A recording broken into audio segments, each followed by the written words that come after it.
Hey guys, Andrew McFarland here from StartAJuiceBar.com. Hope you guys are happy and healthy, inspired to launch your businesses or grow your existing business. Today we are talking about whether or not I think you should serve coffee in your juice bar. But before we dive in, if you're new to the channel and you don't know who I am, you don't know what we do, over the last decade, myself and our company has had the pleasure of supporting hundreds of entrepreneurs all over the world launch and scale successful juice concepts, smoothie concepts, healthy cafes, smoothie trucks, and so much more. All the information on this channel is coming from that wealth of experience. Early invitation to press the like button. That's obviously going to help the algorithm expose more people to this content, which in turn is going to make the world a healthier place. And if you're not subscribed to the channel, we're releasing content like this almost multiple times a week. So press the subscribe button, hit the notification bell. That way you get alerted anytime we release new content. And now we will dive into this conversation. So I first want to preface this by saying there is no right or wrong answer.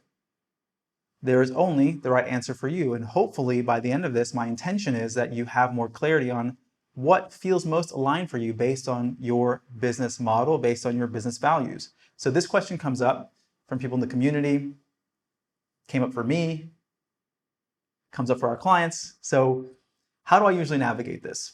This is a very specific question, but you're going to want to use this line of thinking for many, many decisions that you make in your business, because this is one of millions of decisions that you're going to make on a regular basis.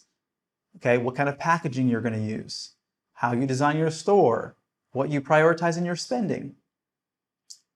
I always work my way backwards from what the values you have are as a company.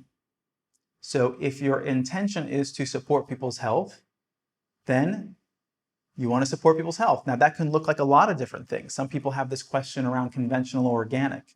And also, I should say, in a broad spectrum, to support someone's health can look different for different people.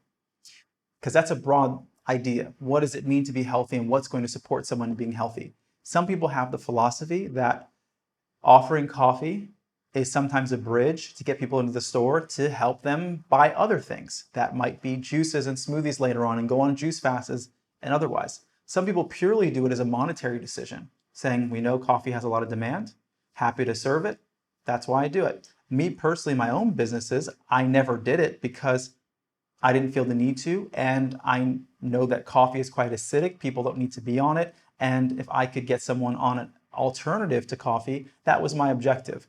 Especially being in a city where there are plenty of coffee shops, I didn't really feel the need that I needed to compete with them, and I didn't really want to water down my brand intention. Now, that was my perspective on it. Now, does that mean that that has to be your perspective? No. And so I just want to talk a little bit about the pros and cons and understanding for you what will hopefully help you get clear. There are certain decisions other people can't make for you. So sometimes with our clients, I'll tell them, this is your decision.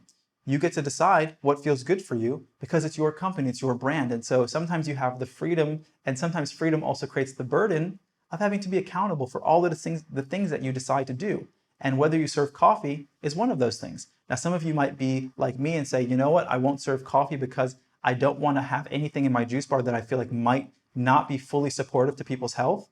Great, that's up to you. Some juice bar owners we know, they don't want to use any sweeteners because they feel like having things that are higher in sugar are going to harm their customers and not be as beneficial, we can say. And therefore they use things like maybe monk fruit, things that are very low glycemic, things like stevia, as things that will help the palate but don't have any sugar content, okay? That's that juice bar owner's decision to make. So all that being said, what are things to consider if you sell coffee? A couple things, okay? First, you're going to need to invest in a coffee machine. Now that piece of machinery can range in price. Anything from, if you're getting a low quality drip coffee machine and maker, under $1,000, maybe a few $100s, depending on the volume and the size and the model and brand and all of that, to if you're getting a high quality espresso machine, that could be maybe even $10,000. So that could range a lot depending on the quality of coffee that you want to offer. What's another thing that you have to think about? From your operational point of view, training staff to be able to make high quality coffee, that's something to consider. And just the way your store is designed to be able to, if in parts of the business and times in the business where you don't have a lot of staff in the store, is the store designed in such a way that if somebody orders one of everything on the menu, that the person or people who are in the store can functionally take care of those orders in a reasonable period of time, because they're not having to run all the way across the store back and forth, and it's just a lot of work for them because you don't have enough staff and you've got too many varieties of things that you're offering. That's something else to consider. And then also space.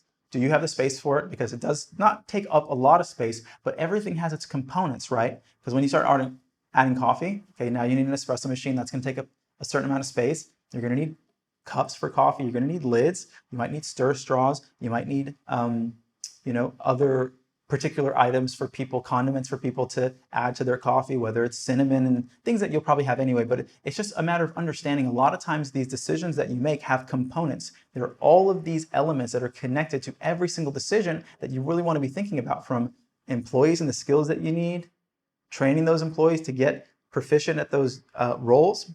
The more things you have going on, the more complicated that it is, and therefore also the more expensive your training becomes. The way your brand is also perceived. I remember once I had a customer come into our store, and the customer was like, what's really interesting in the way I perceive your business is I can really tell that you're different because you're the only juice bar in the city that doesn't sell coffee.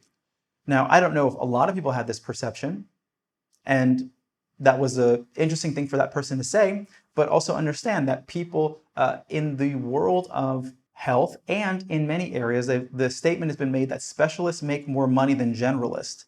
Meaning that if you're perceived as being specialists or experts in any given realm, that might hold a lot more brand value than being a generalist, which means, they have this whole saying of jack of all trades and master of none. You don't want your company to be perceived that way, which it doesn't fully mean that because you sell coffee, you'll be perceived that way. But if you have a brand that is really attempting to be very deeply ingrained in supporting people's healing, and then maybe you're selling things that don't fully align with that, then people might question the full integrity of your company because they're not really clear on what it is that, if you know who you are, it's just like a person. You don't want to have, if you see a human being who has character traits that sort of contradict one another, then you really have to question, do they know who they are and what are they about, or are they finding themselves? And so companies are like this, and you want to have to ask yourself the question of what is your core mission and values, and then all the decisions that you make, are they aligned with that? So this is something to think about. Like I said in the beginning, it's not to say that you should sell coffee or you shouldn't sell coffee, because we have many clients that do, and there is economic value for them in that, in terms of the people that they can attract into the store. And when you get more people in the store, you can have better conversations with them about their health. You can also, if you're someone who maybe wants to even create a hybrid, there are many adaptogenic herbs, if people are drinking coffee, that people can add to their coffee that might help their adrenal glands and not overstimulate their nervous system, which would be my suggestion if that is a route that you want to go. Have another twist on it, because another thing too is you don't want to maybe be perceived as that company that sells mediocre coffee when you have a Starbucks in your area or some other coffee chain that is really doing really great coffee, and then you're the juice bar and you sell coffee, but can you compete with those other companies in terms of the quality of those products as well? So that's my 2 cents about it. Hopefully this helps you a little bit in terms of your decision-making process.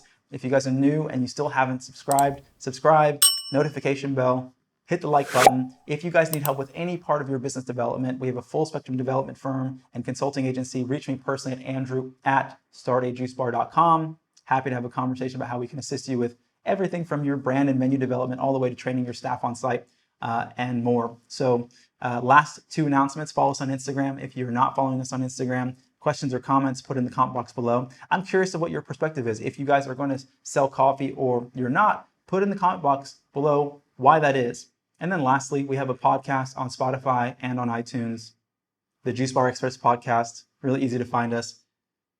Until next time, wishing you guys a lot of success. This is Andrew McFarland with StartAJuiceBar.com. See you soon. Hope you guys have been enjoying the video content.